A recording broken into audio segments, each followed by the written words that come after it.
everyone, today I'm Bhavya Srivastava is demonstrating the process of acid rain through this working model. Let us know what is acid rain.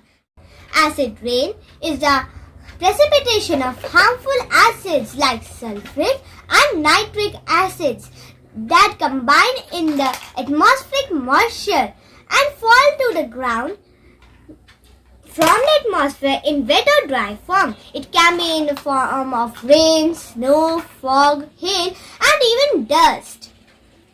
When fossil fuels, coal and petroleum are burned in automobiles, electric power plants, factories, and oil refineries, they release harmful gases into the air.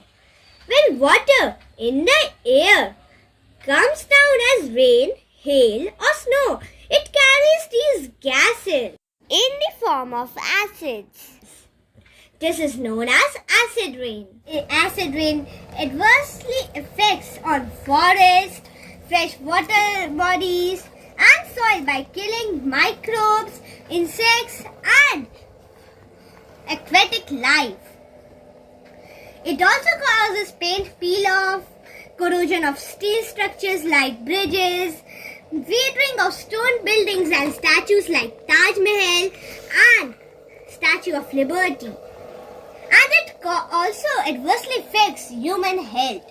But we can prevent it by using more renewable energies like wind energy and solar energy instead of fossil fuels. Thank you.